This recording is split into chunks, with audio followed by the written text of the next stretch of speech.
부처가 떠난 지 500년, 지구의 에너지 그리드가 요동치기 시작했습니다. 창조주들은 결단했습니다. 지구를 구할 새로운 제시와 프로젝트의 시작을. 머나먼 네브리타가이실 행성에서 가장 순수한 새 영혼이 선발되었습니다. 그들은 인류의 코덱스를 재정립할 마지막 희망이었습니다. 지구 강림 전 그들은 타오렌 행성에서 혹독한 수련을 거쳤습니다. 대천사 자드키엘은 그들에게 어떤 고통에도 꺾이지 않을 천상의 주파수를 이식했죠. 인간의 몸을 입는 순간 사라질 기억을 대신할 영혼의 각인이었습니다. 우주적 계약은 완료되었습니다. 이제 돌아갈 수 없는 길입니다. 하지만 지구를 사육장으로 생각한 그들이 이 비밀을 가로챘습니다. 부처의 제자와 창조주가 채널링을 할 때 그들이 모두 보고 있었습니다. 도청당한 계획 뒤틀린 운명 속에서 세 명의 제슈아는 지구로 강림합니다. 인간의 몸에 갇힌 우주의 신들, 그들의 전쟁은 이제부터 시작입니다.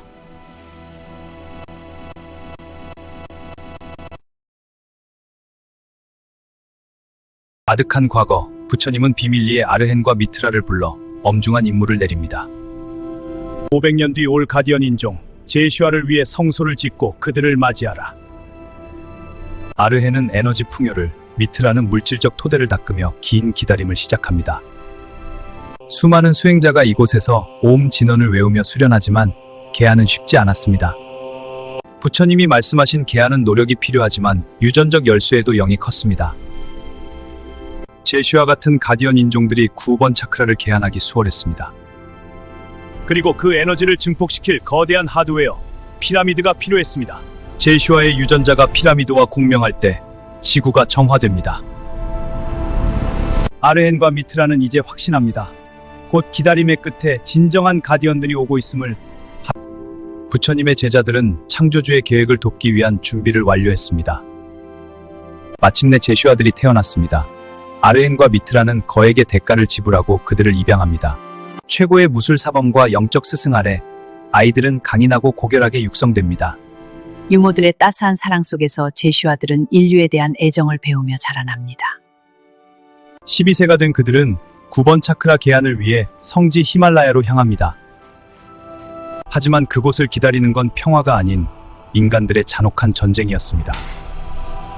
폭격과 광기로 무너져 내리는 성지, 제슈아들은 눈앞에서 무너지는 이상향을 목격합니다. 절망 속에 던져진 아이들, 그들의 눈에는 인간을 향한 깊은 혐오가 서리기 시작합니다. 이것이 우리가 구원해야 할 인류인가? 아이들의 영혼에 어둠이 내렸습니다. 어쩔 수 없이 아르헨은 아이들을 데리고 타락 종족이 지배하는 이집트로 이동합니다. 타락한 자들의 눈을 피해 그들은 피라미드 지하 깊숙한 고대 사원으로 숨어듭니다. 지상의 타락과는 격리된 곳, 그곳에서 제슈아들은 다시 가부좌를 틀고 수련에 정진합니다. 혐오를 넘어 깨달음으로 피라미드 지하의 비밀 수련이 이제 시작됩니다. 피라미드 지하 고대 사원, 제슈아들의 진동이 거대한 석벽과 공명하기 시작합니다.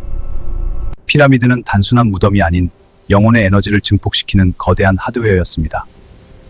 하지만 개안의 순간 히말라야의 참혹한 기억이 환영이 되어 그들을 덮칩니다. 죽여야 한다. 인간을 향한 혐오가 9번 차크라의 빛을 검게 물들입니다.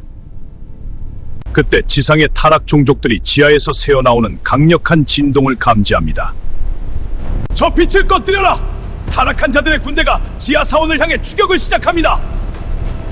아르헨과 미트라는 결계를 치며 온몸으로 입구를 막아섭니다. 위기의 순간 한 제슈아가 혐오를 넘어 인간을 향한 연민을 선택합니다.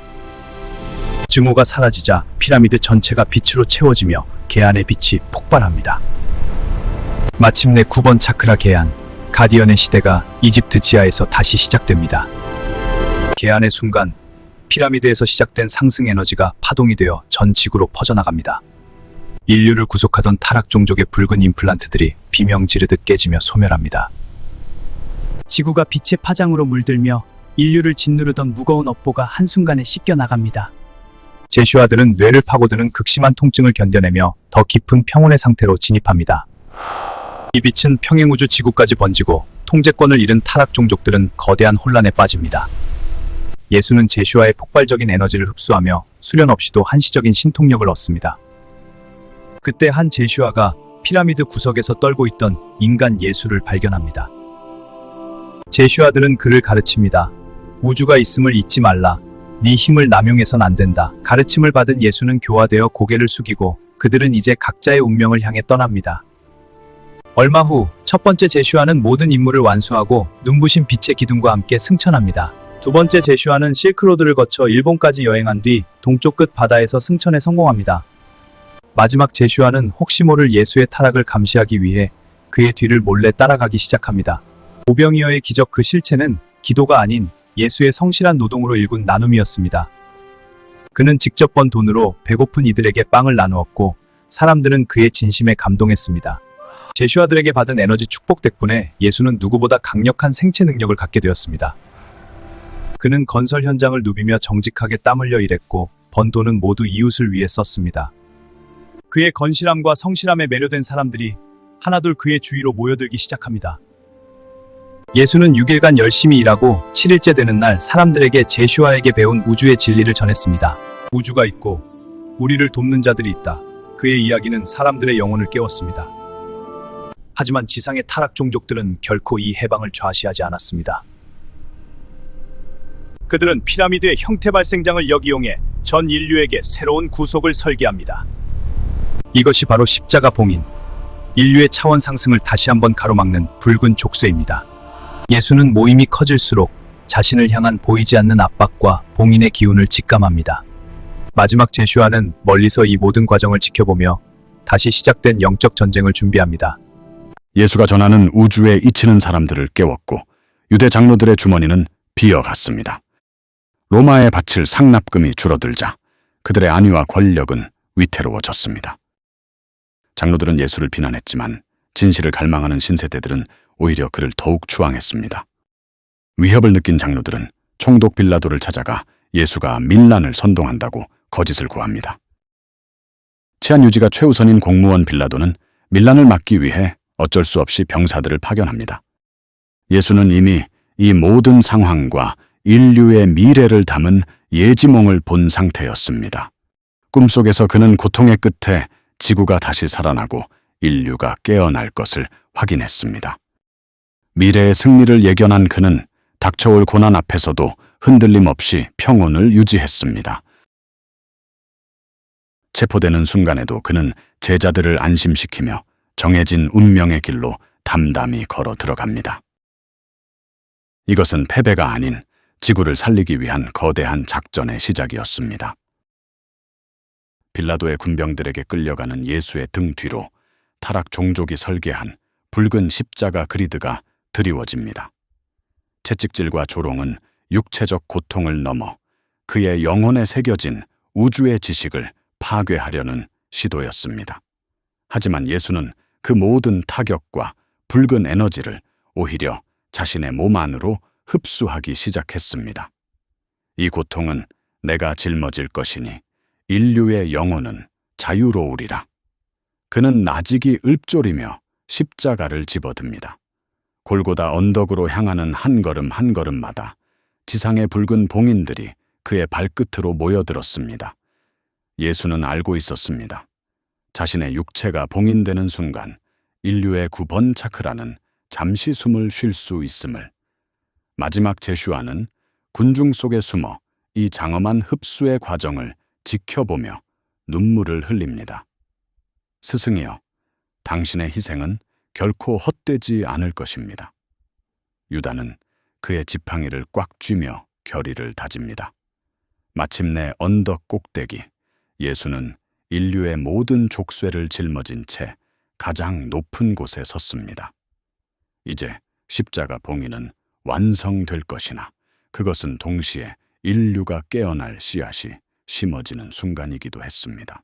예수는 항상 하느님이라는 명칭을 사용하지도 않았고 신을 언급한 적도 없었다. 오직 인간들을 돕는 자들이 있다고 지칭했다. 하지만 세월이 흐르고 인간들을 돕는 자들은 하느님이 되었고 세상의 이치는 사라진 상태로 글로 적혀진 내용만이 사람들에게 전해졌다. 어디부터 어디까지 잘못된 것일까? 어떻게 해야만 인간들이 더 높은 차원으로 발전할 수 있었을까? 나는 그 답을 찾지 못한 상태로 모든 실패의 책임을 지고 지구의 모든 권한을 다른 올르프 신에게 위임했다. 무엇이 인류를 위한 답이었을까? 항상 남의 것을 비교하고 탐욕에 찌들어 있었으며 허세 가득하고 자신이 손해보는 것을 참지 못한다. 무엇이 인간을 그렇게 유도했을까? 부처를 통해 인류에게 희망을 보았지만 예수를 통해 인류의 탐욕을 보았다. 그렇게 그는 십자가형에 처해져 죽음을 맞이한다. 그렇게 인간 예수는 인간들에게 배신당하고도 희망을 잃지 않았다. 스승을 잃은 베드로는 분노와 슬픔에 젖어 로마에 대항할 거대한 복수를 계획합니다. 너희가 신의 아들을 죽였다. 그는 이 죽음을 신격화하여 로마의 심장을 찌르려 했습니다. 그때 예수를 가르쳤던 마지막 남은 제슈아가 무덤 안으로 들어와 그의 가슴에 손을 얹습니다. 고생 많았다. 이제 육신의 옷을 벗고 본래의 우주적 존재로 돌아가라. 분출된 거대 에너지가 하늘의 붉은 그리드를 박살내며 은하수 너머로 사라집니다. 에너지가 빠져나간 수의 위엔 베드로가 복수의 증거로 삼을 빛의 잔상만이 남았습니다. 베드로는 외쳤습니다. 보라, 주께서 부활하셨다. 로마를 심판할 거대한 신화의 시작입니다. 마지막 제슈아는 슬픔에 잠긴 유다를 향해 고개를 끄덕이며 위로한 뒤 항구로 향합니다. 새벽 항구, 빛을 쫓아온 군중은 제슈아를 다시 살아난 예수로 오인하며 경배합니다. 그는 오해를 풀지 않은 채 배에 오르기 전 인류가 지켜야 할 마지막 우주율법을 설법합니다. 신을 숭배하지 마라. 너희 스스로가 곧 우주의 이치이며 빛의 근원이다. 설법을 마친 제슈아의 배는 수평선 너머로 사라지고 지상엔 복수를 위한 베드로의 신화만이 남습니다. 마지막 제슈아는 떠나는 배 위에서 인간 예수의 제자들과 추종자들을 바라보며 가슴이 답답했습니다. 그때 막달라 마리아가 배 위로 몸을 날렸고 그녀의 뱃속엔 예수의 아이가 자라고 있었습니다. 제슈아는 그녀를 받으며 고개를 끄덕입니다. 이 아이가 장차 진실의 씨앗이 될 것이다. 배는 금빛 수평선 너머로 사라지고 인류의 새로운 희망은 비밀리의 바다를 건넙니다. 같은 시각지상에서 예수의 진짜 가르침을 설파하던 유다는 유대 장로들의 공공의 적이 됩니다. 암살자들은 유다를 살해한 뒤 스스로 생을 마감한 것처럼 나무에 매달아 조작했습니다. 유다의 죽음은 비겁한 자살로 기록되었고 진실은 그렇게 어둠 속에 묻히는 듯했습니다. 이 모든 조작과 죽음을 목격한 베드로는 거대한 공포 앞에 무너져 로마 밖으로 도망칩니다. 나약함에 절망하던 베드로는 수년간의 처절한 수련 끝에 비로소 인간 예수의 행동을 이해했습니다.